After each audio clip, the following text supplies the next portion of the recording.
ಎಲ್ರಿಗೂ ನಮಸ್ಕಾರ. ನಮ್ಮನೆ ಅಡುಗೆ ಚಾನಲ್ಗೆ ನಿಮ್ಮೆಲ್ರಿಗೂ ಸ್ವಾಗತ. ಕ್ರಿಸ್ಮಸ್ ಬಂತು ಅಂದರೆ ಎಲ್ಲರಿಗೂ ನೆನಪಾಗೋದು ಕೇಕ್ ಬಗ್ಗೆ.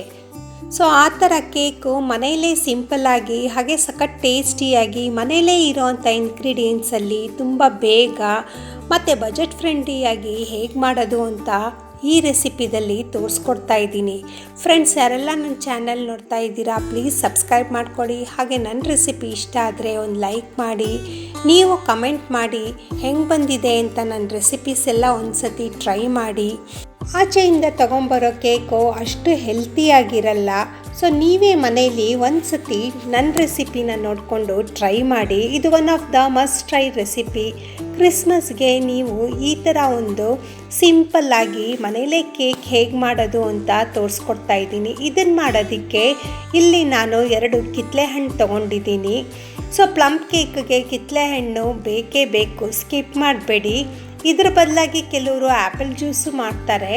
ಬಟ್ ಕಿತ್ತಳೆ ಹಣ್ಣು ಜ್ಯೂಸ್ ಮಾಡಿಕೊಂಡು ಅದಕ್ಕೆ ನಿಮ್ಮ ಮನೆಯಲ್ಲಿರೋ ಅಂಥ ಡ್ರೈ ಫ್ರೂಟ್ಸ್ಗಳೆಲ್ಲ ಹಾಕಿಬಿಟ್ಟು ಒಂದು ಸತಿ ನೀಟಾಗಿ ಮಿಕ್ಸ್ ಮಾಡಿ 2 ಅವರು ಡ್ರೈ ಫ್ರೂಟ್ಸು ಕಿತ್ತಳೆ ಹಣ್ಣು ಜ್ಯೂಸಲ್ಲೇ ಸೋಕ್ ಮಾಡೋಕ್ಕೆ ಬಿಡಿ. ಚೆನ್ನಾಗಿ ಅದು ನೆನಿಬೇಕು.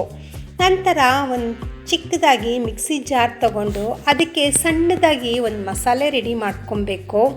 ಅದಕ್ಕೆ 2 ಲವಂಗ, 3 ಏಲಕ್ಕಿ, ಒಂದು 4 ಕಾಳು ಮೆಣಸು ಮತ್ತು ಒಂದು ಸ್ವಲ್ಪ ಚಕ್ಕೆ, ಜಾಕಾಯಿ ಮತ್ತು ಒಣಶುಂಠಿ ಹಾಕಿ ಒಳ್ಳೆ ಫ್ಲೇವರ್ ಕೊಡುತ್ತೆ. ಜಾಕಾಯಿ ಸ್ಕಿಪ್ ಮಾಡಬೇಡಿ.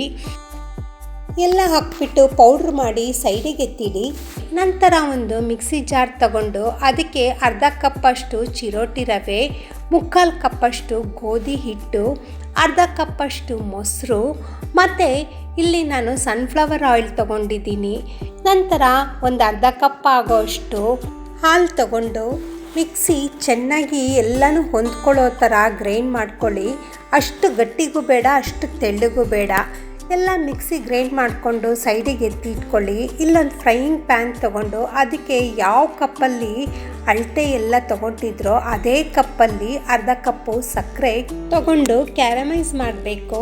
ನೀರು ಹಾಕದೆ ಬರೀ ಹಾಗೇನೆ ನೀವು ಕರಗಿಸ್ಬೇಕು. ಕರಗಿಸಿದ್ರೆ ನೋಡಿ ಈ ಥರ ಫುಲ್ ಮೆಲ್ಟ್ ಆಗಬೇಕು. ನಂತರ ನೆನೆಯಕ್ಕಿಟ್ಟಿರೋ ಅಂಥ ಡ್ರೈ ಫ್ರೂಟ್ಸ್ ಎಲ್ಲನೂ ಕ್ಯಾರಮೈಸ್ ಆಗಿರೋ ಸಕ್ಕರೆಗೆ ಹಾಕಿಬಿಟ್ಟು ಮತ್ತು ಕಿತ್ತಳೆ ಹಣ್ಣಿನ ಜ್ಯೂಸು ಸಹ ಹಾಕಿಬಿಟ್ಟು ಎಲ್ಲನೂ ಹಾಕಿಬಿಟ್ಟು ಒಂದು ಸತಿ ನೀಟಾಗಿ ಮಿಕ್ಸ್ ಮಾಡಿ ಹೊಂದ್ಕೊಳ್ಳೋ ಥರ. ಸ್ವಲ್ಪ ಗಟ್ಟಿಯಾದರೂ ಪರವಾಗಿಲ್ಲ, ನೀವು ಸ್ವಲ್ಪ ನೀರು ಹಾಕಿದ್ರೆ ತೆಳ್ಳಗಾಗುತ್ತೆ. ನಂತರ ಇಲ್ಲಿ ಬ್ಯಾಟರ್ ಎಲ್ಲ ರೆಡಿ ಮಾಡಿಕೊಂಡು ಇಟ್ಕೊಂಡು ಅದು ಒಂದು ಬೌಲಿಗೆ ಹಾಕ್ಕೊಂಡು ಮತ್ತು ಡ್ರೈ ಪೌಡ್ರ್ ಮಾಡ್ಕೊಂಡಿರೋ ಅಂಥ ಮಸಾಲ ಪದಾರ್ಥಗಳೆಲ್ಲ ಹಾಕಿಬಿಟ್ಟು ನೀಟಾಗಿ ಒಂದು ಸತಿ ಕೇಕ್ ಬ್ಯಾಟರ್ಗೆ ಮಿಕ್ಸ್ ಮಾಡ್ಕೊಳ್ಳಿ. ನಂತರ ಇಲ್ಲಿ ಕ್ಯಾರಮೈಸ್ ಮಾಡಿರೋ ಅಂಥ ಎಲ್ಲನೂ ಡ್ರೈ ಫ್ರೂಟ್ಸು ಬ್ಯಾಟರ್ಗೆ ಹಾಕ್ಕೊಂಡು ಸ್ವಲ್ಪನೇ ಹಾಕ್ಕೊಂಡು ನೀಟಾಗಿ ನೀವು ಮಿಕ್ಸ್ ಮಾಡ್ಕೊಳ್ಳಿ. ಚೆನ್ನಾಗಿ ಹೊಂದ್ಕೊಬೇಕು ಎಲ್ಲನೂ. ಆ ಥರ ನೀವು ಮಿಕ್ಸ್ ಮಾಡ್ಕೊಬೇಕು. ನೀಟಾಗಿ ಎಲ್ಲನೂ ಹೊಂದ್ಕೊಂಡ್ರೆ ಕೇಕು ತುಂಬ ಚೆನ್ನಾಗಿ ಬರುತ್ತೆ. ಇದೇ ಗ್ಯಾಪಲ್ಲಿ ಫ್ರೆಂಡ್ಸ್ ಯಾರೆಲ್ಲ ನೋಡ್ತಾ ಇದ್ದೀರಾ ಪ್ಲೀಸ್ ಸಬ್ಸ್ಕ್ರೈಬ್ ಮಾಡ್ಕೊಳ್ಳಿ. ಹಾಗೆ ನನ್ನ ರೆಸಿಪಿ ನೋಡ್ತಾ ಇರೋರು ಒಂದು ಲೈಕ್ ಮಾಡಿ. ಇಲ್ಲಿ ನಾನು 4 ಟೇಬಲ್ ಸ್ಪೂನು ಬೆಣ್ಣೆನ ಕರಗಿಸಿ ಅದನ್ನು ಸಹ ಹಾಕ್ಕೊಂಡಿದ್ದೀನಿ ಬ್ಯಾಟರ್ಗೆ. ಮತ್ತು ಮಿಕ್ಕಿರೋ ಅಂಥ ಕ್ಯಾರಮಿಲ್ಕು ಅಷ್ಟೇ ಎಲ್ಲನೂ ಹಾಕ್ಬಿಟ್ಟು ಬ್ಯಾಟರ್ಗೆ ನೀಟಾಗಿ ಮಿಕ್ಸ್ ಮಾಡಿ ಹೊಂದ್ಕೊಳ್ಳೋ ಥರ ಮಿಕ್ಸ್ ಮಾಡ್ಕೊಳ್ಳಿ. ನೀವು ಎಷ್ಟು ಚೆನ್ನಾಗಿ ಮಿಕ್ಸ್ ಮಾಡ್ಕೊಳ್ತೀರೋ ಕೇಕು ಅಷ್ಟು ಚೆನ್ನಾಗಿ ಹೊಂದ್ಕೊಳ್ಳುತ್ತೆ, ತುಂಬ ಚೆನ್ನಾಗಿ ಬರುತ್ತೆ. ಮತ್ತು ನೀವು ಕೇಕನ್ನು ಯಾವ ಬೌಲಲ್ಲಿ ಮಾಡಬೇಕು ಅಂತಿದ್ದೀರಾ ಅದಕ್ಕೆ ಸ್ವಲ್ಪ ಎಣ್ಣೆ ಹಾಕಿಬಿಟ್ಟು ಆ ಪಾತ್ರೆ ಎಲ್ಲ ಕಡೆಯೂ ನೀಟಾಗಿ ಸ್ಪ್ರೆಡ್ ಮಾಡ್ಕೊಳ್ಳಿ. ನಂತರ ಒಣಗಿರೋ ಅಂಥ ಹಿಟ್ಟು ಹಾಕಿಬಿಟ್ಟು ಎಲ್ಲ ಕಡೆಯೂ ಸ್ಪ್ರೆಡ್ ಮಾಡಿ. ಆವಾಗ ನೀವು ಕೇಕ್ ಬ್ಯಾಟರ್ ಹಾಕಿದ್ರೆ ಕೇಕ್ ಬೆಂದಾಗಲೂ ಅಂಟಲ್ಲ. ಬಟರ್ ಪೇಪರ್ ಹಾಕಬೇಕು ಅಂತಲೂ ಇಲ್ಲ. ಇಲ್ಲಿ ಕೇಕ್ ಬ್ಯಾಟರ್ಗೆ ನಾನು ಈನೋ ಹಾಕ್ತಾ ಇದ್ದೀನಿ.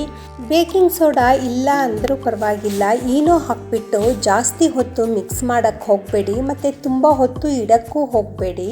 ತಕ್ಷಣ ಕೇಕ್ ಕಂಟೈನರ್ಗೆ ಹಾಕಿಬಿಟ್ಟು ಒಂದು ಸತಿ ಟ್ಯಾಪ್ ಮಾಡಿ. ಬಬಲ್ಸ್ ಇದ್ದರೆ ಎಲ್ಲನೂ ಕವರ್ ಆಗುತ್ತೆ.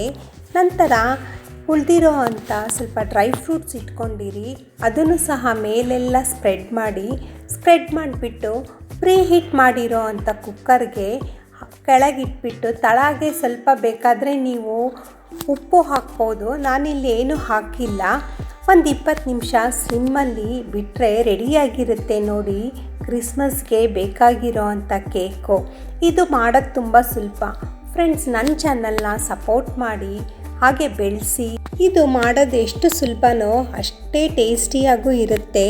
ಇಲ್ಲಿ ನೋಡಿ, ನಾನು ನಿಮಗೆ ಕಟ್ ಮಾಡಿ ತೋರಿಸ್ತಾ ಇದ್ದೀನಿ ಎಷ್ಟು ಚೆನ್ನಾಗಿ ಬಂದಿದೆ ಕೇಕು. ಇದು ಒಂದು ಸತಿ ನೀವು ಮನೆಗೆ ಟ್ರೈ ಮಾಡಿ ಹೆಂಗೆ ಬಂದಿದೆ ಅಂತ ಕಮೆಂಟ್ ಮಾಡಿ. ನನ್ನ ಚಾನಲ್ನ ಸಪೋರ್ಟ್ ಮಾಡಿ. ನಿಮ್ಮ ಸಪೋರ್ಟ್ ನನಗೆ ತುಂಬ ಇಂಪಾರ್ಟೆಂಟು. ಪ್ಲೀಸ್ ಸಬ್ಸ್ಕ್ರೈಬ್ ಮಾಡ್ಕೊಂಡು ನೋಡಿ. ಈ ಥರ ನೀವು ಮನೆಯಲ್ಲೇ ಮಾಡಿದ್ರೆ ಮಕ್ಕಳಿಗೂ ಆರೋಗ್ಯವಾಗಿರುತ್ತೆ ಮತ್ತು ತುಂಬ ಚೆನ್ನಾಗೂ ಆಗುತ್ತೆ, ಬೇಗನೂ ಆಗುತ್ತೆ. ನನ್ನ ಚಾನಲ್ನ ದಯವಿಟ್ಟು ಸಬ್ಸ್ಕ್ರೈಬ್ ಮಾಡ್ಕೊಳ್ಳಿ. ಸಬ್ಸ್ಕ್ರೈಬ್ ಮಾಡ್ಕೊಂಡ್ರೆ ತುಂಬ ಜನ ನೋಡ್ತಾ ಇದ್ದೀರಾ. ಸೊ ಸಬ್ಸ್ಕ್ರೈಬ್ ಮಾಡ್ಕೊಂಡು ನೋಡಿ. Thank you.